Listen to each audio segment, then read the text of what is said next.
Hi guys, so I'm going to read Justice League of America number 22. So Justice League of America. Only by using the combined might of our power rings can we hope to free our fellow members, trapped in those space prisons. A sensational superstar spectacular featuring the Justice League and Justice Society. Crisis on Earth 2. The Justice League of America. Atom, Aquaman, Batman, The Flash, Green Arrow, Green Lantern, John Martian Manhunter, Superman, Wonder Woman. The Justice Society of America. Atom, Black Canary, Dr. Fate, The Golden Age Flash, Golden Age Green Lantern, Golden Age Hawkman, Hourman. The Crime Champions of Earth 1, Kronos, Dr. Alchemy, Felix Faust, and finally the Crime Champions of Earth 2, Fiddler, Icicle, and the Wizard. As recounted in Crisis on Earth 1, in the previous issue, there is a second Earth, almost a duplicate of our own, which coexists with our world in different vibratory dimensions. And just as a group of superheroes have banded together to form the Justice League of America on our Earth, so has a similar team been formed on Earth 2, the Justice Society of America. Meeting in the borderland between the two Earths, the Crime Champions, a sextet of villains from both Earths, plot to commit a series of robberies and then hide out in perfect safety on each other's Earth, where they are unknown. However, as a precautionary measure, the Flashes of Earth 1 and Earth 2, the only ones who might identify the villains in their separate Earth havens, are quickly imprisoned inside inescapable energy bubbles in the borderland between the two Earths. The criminal coup is successfully pulled off, despite the attempts of the Justice League of America and Justice Society of America to stop it. In a follow-up battle, the Justice League members become trapped in their Earth 1 headquarters, for which they are unable to escape because it is ringed with awesome magical powers. As a last desperate hope, they resort to a seance which materializes the Justice Society members inside the JLA headquarters. With the magical help of Dr. Fate, the Justice League of America is shifted to Earth 2 to resume its battle with its regular foes, while the Justice Society of America remains on Earth 1 to pursue the arch-villains from its world. Now you are ready to proceed with this follow-up story. Crisis on Earth 2. Sent out to rescue the trapped Flashes in the energy bubbles between Earth 1 and Earth 2 are the two Green Lanterns. Meanwhile, on Earth 1, the members of the Justice Society of America are racing to seek out and overcome their arch-foes. Radio reports say the Wizard is robbing an Alfalfa City, and that the Fiddler is carrying on a one-man crime wave around Clayville. The Icicles pulled a job outside Three Corners. Soon after, in the Clayville Natural History Museum, there he is, the Fiddler! Let's make sure we wrap him up good this time, Adam. Him and his fiddle. His violin leaps to a shoulder as the Fiddler, who has resumed his normal identity after posing as Felix Faust, see Justice League of America number 21, sends a flow of musical energy into the air. My old foes, my plan to steal a special museum fund appears to have met with a temporary delay. In response to that melodious summons, A polar bear! come to life! And a gorilla! Long, unused super muscles flex as these old-timers do battle once again. Roar! Man, this is a really living. I haven't felt this alive in years. To join the bear and the gorilla, the fiddler activates a pterodactyl and a kangaroo.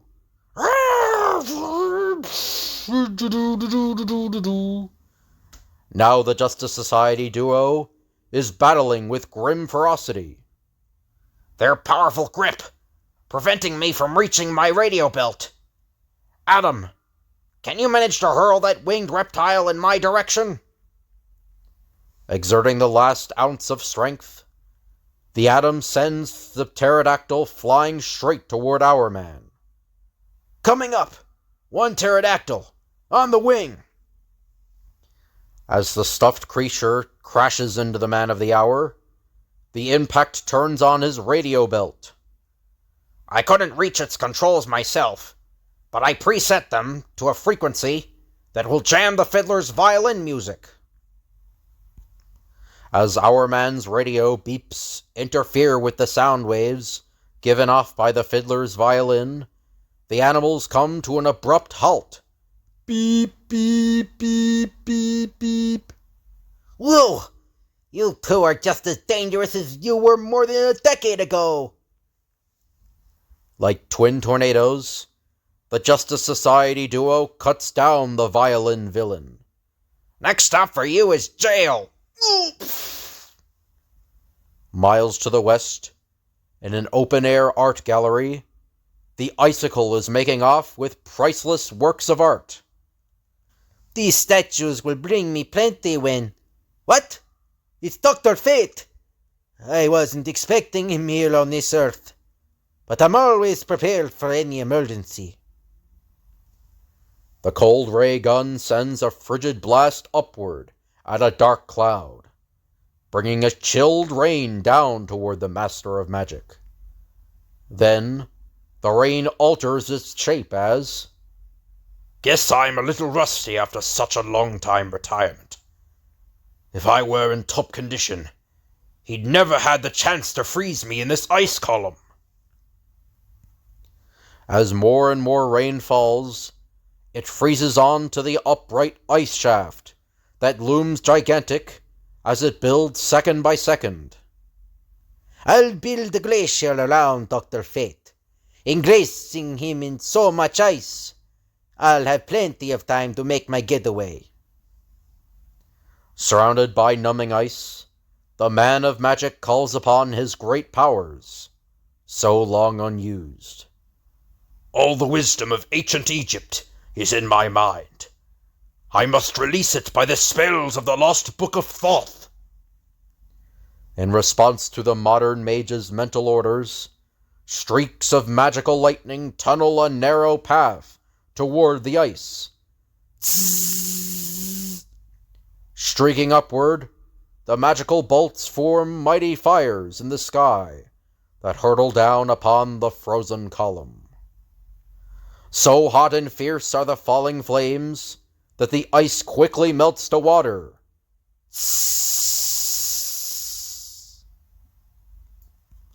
Quickly, Dr. Fate directs the water to change into a flash flood that sweeps the icicle off his feet.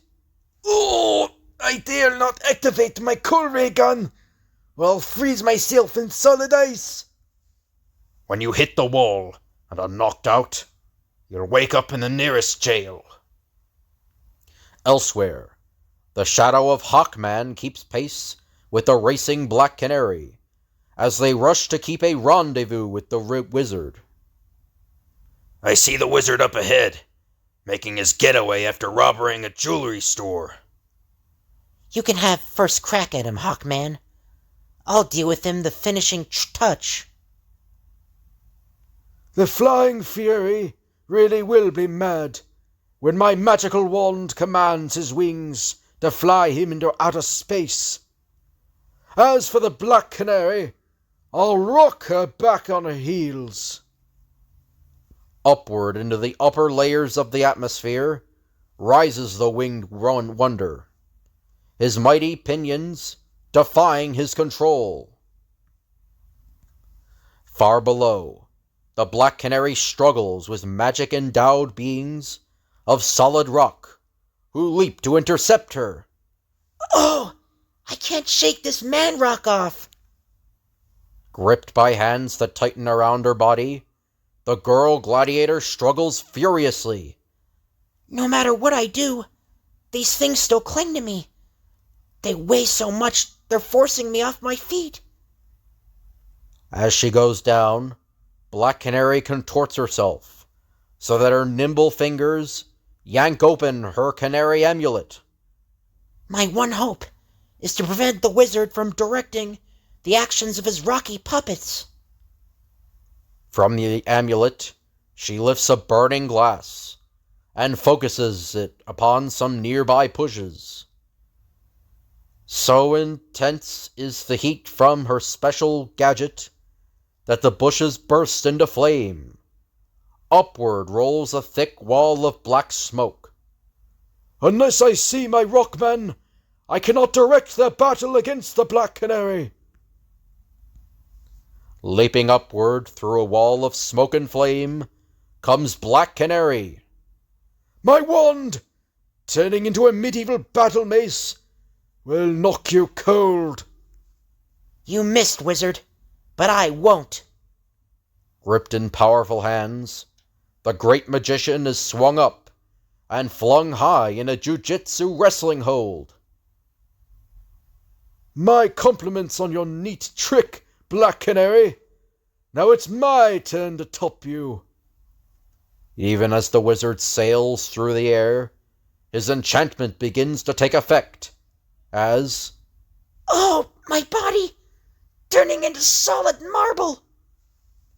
Meanwhile, carrying his disobedient wings in a hand and supported by eagles, whose language he speaks, and to obey his commands, comes Hawkman.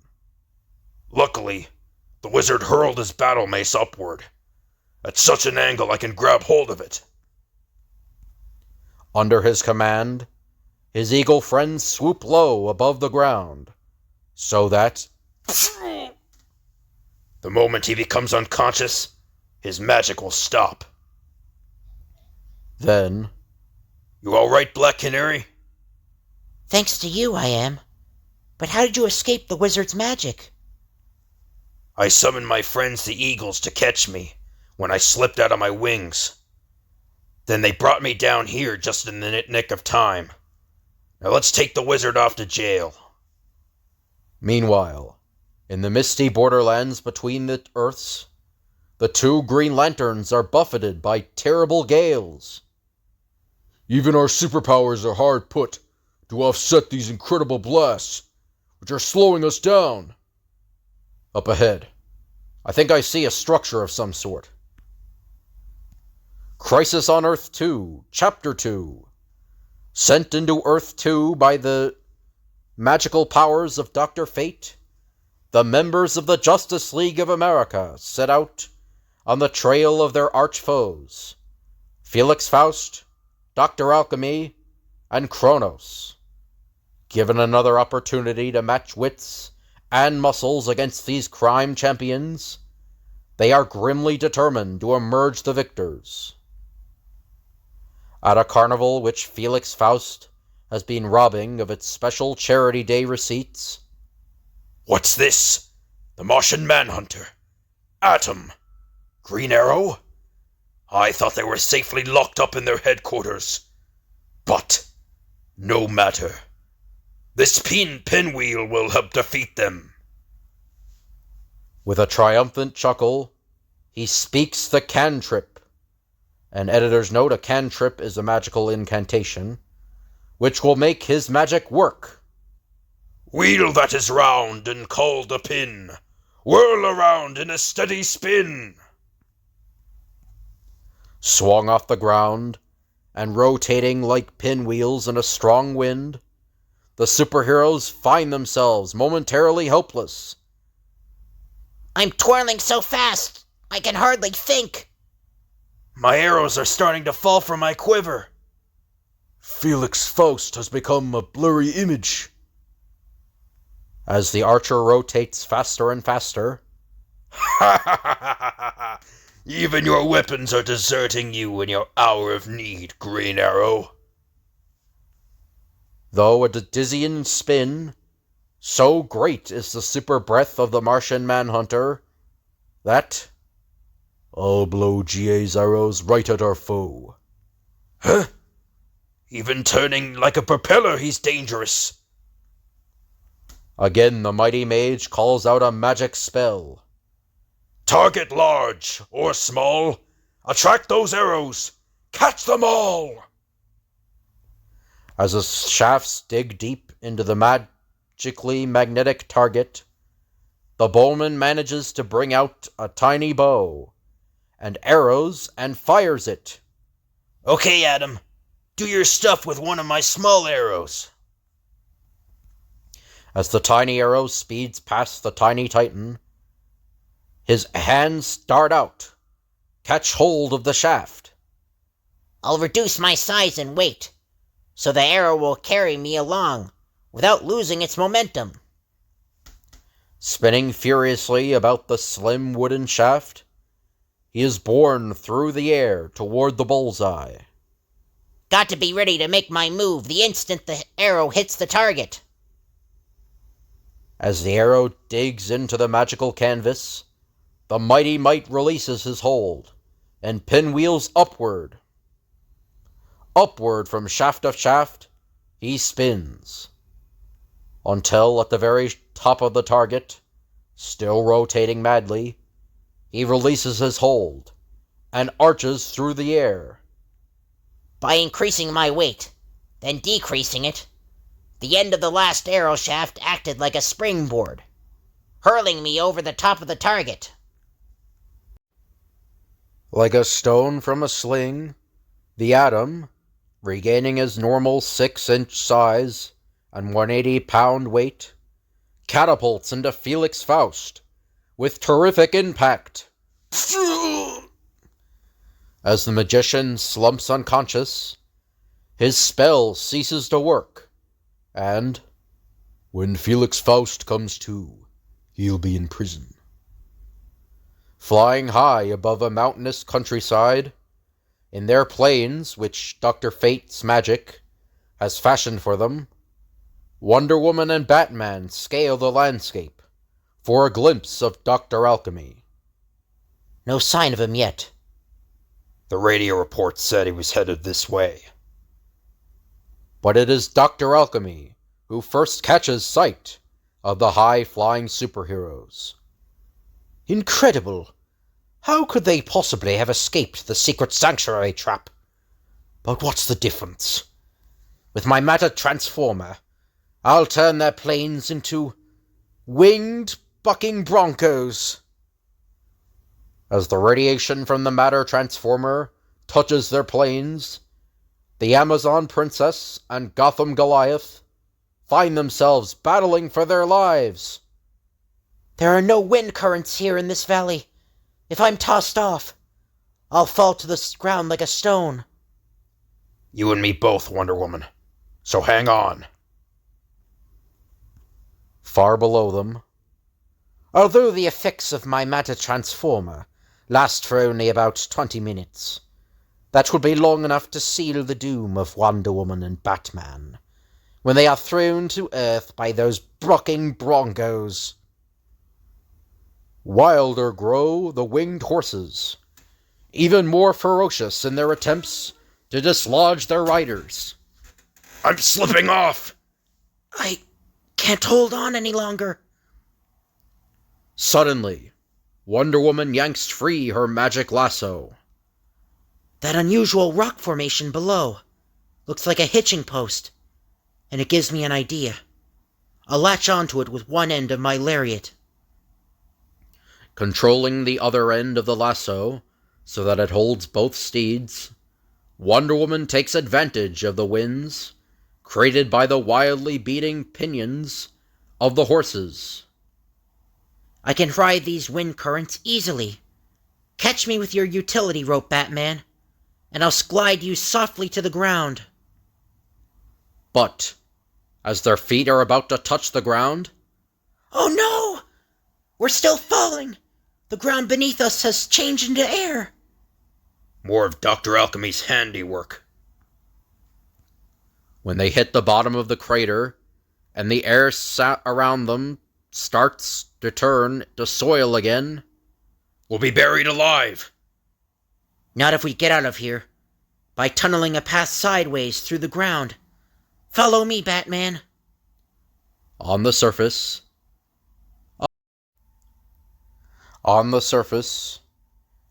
hide this money I stole from the Ferndale Bank in this cave. What's that? Can't anything stop you Justice League characters? I'll turn you into solid lead. Maybe that'll hold you for a while. You've given me an idea, Dr. Alchemy. Half in and half out of his escape tunnel, Batman makes the most desperate throw of his life, as he bullets a tiny glass pellet straight for the matter transformer. If I miss, you'll get Wonder Woman before she can reach him. The glass pellet thuds into the matter transformer, becoming a flame. Startled, Dr. Alchemy releases his hold. Ow! That fire stung me! There was powdered lead in that pellet. And when powdered lead comes into contact with air, it bursts into flame. While Wonder Woman and Batman are leading Dr. Alchemy to jail, the two Green Lanterns burst into the Between Worlds hideout of the crime champions. At last, we've reached the imprisoned Flashes. A couple of Green Lanterns, coming to our rescue. Beaming their power rings at the bubbles, the Emerald Gladiators are amazed to discover that we can't get into the bubbles, or bring them out. Again they hurl their titanic powers at the magical bubbles, but to no avail. We won't give up. There must be a way to free them. Even as the two Green Lanterns labor to free the two Flashes, near a lighthouse on Earth 2, I've succeeded in stealing the rare clock that made this lighthouse famous. Oh, look who's coming to pass the time of day with me. To the surprise of both Superman and the Sea King, Kronos surrenders meekly. My time's run out. I'm your prisoner. Watch out for a trick, Aquaman. With Superman at the controls of the flying sundial, they move off with their captive when... Aquaman! He's collapsed! What happened to him? My special vibration watch put him in a coma, Superman. I had it timed just right. Unless you expose him to the healing rays of a certain kryptonite meteor, which I placed on a little island in the Pacific, he is doomed. And you have only 1 minute in which to do it. So it's time you got started. Gripping the flying sundial with both hands, the Man of Steel rockets across the Pacific Ocean at close to the speed of light.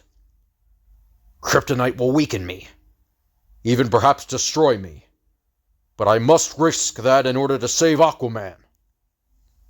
At the island, of course, Kronos may be bluffing, but I don't dare call him. Aquaman's life is the most important thing to be considered right now. In that interval, when Superman is weakened by the kryptonite, and before Aquaman is fully recovered, there's no time to waste. Here's where I make my getaway, while neither of them is able to stop me. Moments later, when Aquaman's strength returns to him, "You've saved my life, Superman, but Kronos got away." I figured as much, but I'll track him down with my telescopic vision. But when Superman searches for the time thief, he isn't anywhere I can see, neither on Earth nor in the sky. That means Kronos is using his sundial vehicle to flee under the sea. I'll command the sea creatures to hunt him down for me. In response to the Sea King's telepathic command, a message is relayed back from Finny Fish to Guild Being. Kronos, moving toward Straits of Magellan. Instantly, on receipt of that news, Superman and Aquaman speed to the tip of South America. Just before we reach the Straits, I'll drop you off. I don't want that vibratory watch of his to hurt you a second time. Soon as the Man of Steel recaptures his prisoner, I'll crush the vibratory watch so you can't harm Aquaman again. Then we'll both take you to jail. You'll serve time for your crimes. Now. And on the borderland between the two Earths, there's only one hope left. Since both Flashes can hear and see us. I catch your drift, GL. Light and sound waves can pass through the bubbles. All we had to do is reduce the protons of light by the power rings. The two Flashes burst out of their bubble prisons. But as soon as they regain their freedom, both the Flashes and Green Lanterns shimmer and fade out of existence. At the same moment, on Earth 1, there go our captors, fading out. Our foresight in arranging a trap to snap shut around them. As if they ever freed the Flashes, is sure paying off. And on Earth 2, we couldn't trap them this way without the help of the two Green Lanterns, because we didn't have enough power to work. The incantation, as soon as the Green Lanterns supply that extra power, by freeing the Flashes, zzz, the trap sprang shut. Crisis on Earth 2, Chapter 3. As they disappear from Earth 1 and Earth 2, the Justice League and Justice Society members find themselves locked inside the cages, far out in the depths of space. Neither the power rings of the two Green Lanterns, nor the superpowers of the various members can manage an escape. Pfft. There's no kryptonite around, so these cages must have been fashioned by magic. No matter how hard I try, I can't shrink between the atoms of this cage. I improved my miracle pills over the past 20 years to give me even greater powers than I used to have, but to no avail. Suddenly, the Atom contacts the Green Lanterns through the telepathic communication systems between the cages. I can't slip through the atoms of my cage, because it was especially designed to prevent it. But maybe you two can make yourselves small and drop between the atoms of your cage. It's an idea. Worth trying.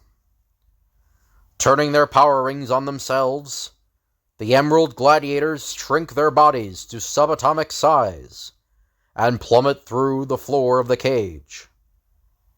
We must coat our bodies with a power sheath to protect ourselves against the dangers of space. Then free the others. They hurl the full might of their power rings at the cage containing the Flashes. But we don't have quite enough power to force it open. Wait! We've diverted some of our power to protect ourselves in these auras. If we turn that extra power onto the cage, it might do the trick. Instantly, both Green Lanterns remove their auras and concentrate the full strength of their power rings on the Flash's cage. We can survive for a few moments without our auras. It worked! Now quickly!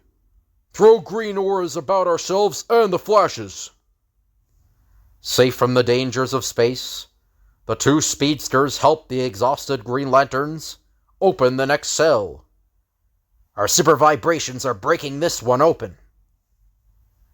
We'll give you a hand with the other cages, boys. Within moments, all the cages have been broken, and... Now let's mix it with those crime champions. For the last time.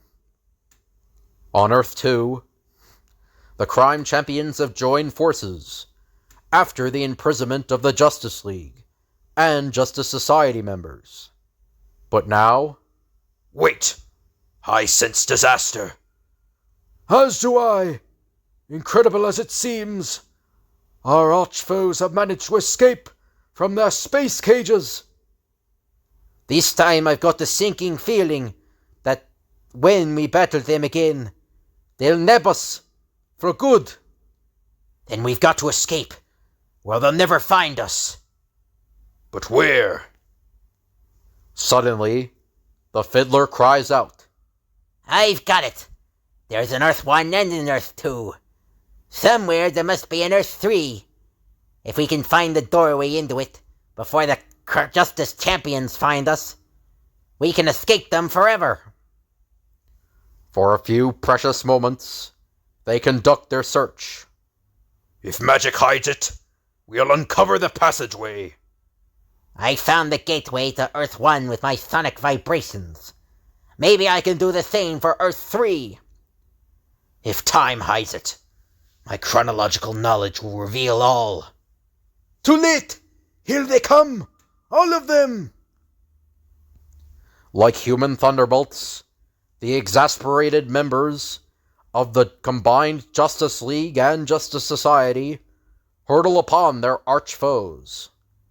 Now good superpower clashes with wicked superpower in this critical battle for two worlds. It is knockdown and drag-out fight all the way. So, yeah, I'll just describe some of the scenes. So, the Atom's fighting the Icicle. He's dropping through Icicle's barrier. And Hourman's also going through the barrier. And Green Arrow is also shooting at the Icicle. Wonder Woman has captured the Wizard in her lasso of truth. Aquaman's just kind of standing there. He's not really doing anything. And then the Flash took away the Wizard. The Golden Age Flash took the Wizard's wand. And the Golden Age Green Lantern and Superman are battling Dr. Alchemy.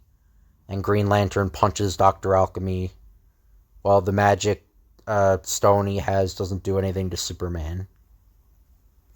And the sounds of battle rage as Justice League and Justice Society members fight side by side against their bitter foes. Their every deed and every thought is concentrated on defeating these men, who have tricked and trapped them at every turn. No longer are the Justice Society members rusty. They have passed through their baptism of fire, and are only too eager to demonstrate the powers that made them famous in the good old days. So the Golden Age Atom is fighting the Fiddler, and Green Lantern is kind of counteracting his device, like fiddle with his own music device, and Hawkman is there going to punch him as well. So Dr. Fate, Batman, and the Silver Age Flash are fighting Felix Faust, and there's like a cloud over... Oh no, that's a smoke bomb Batman dropped to distract Felix Faust while Dr. Fate and Flash attack him. Martian Manhunter and Black Canary are attacking Kronos, and he has a bunch of clocks everywhere. And Martian Manhunter's like blowing out with his blowing powers, and Black Canary's gonna punch Kronos. And then, when the sounds of battle die away, we save not only Earth 1 and Earth 2, but for all we know, Earth 3 as well. And that's foreshadowing for when they fight the crime syndicate in the next crossover. Yes, and we'll take precautions to see they never threaten anyone or anything else again. After the crime champions have been securely jailed, we're going to keep in touch. There's no telling when we may be called upon to join forces again.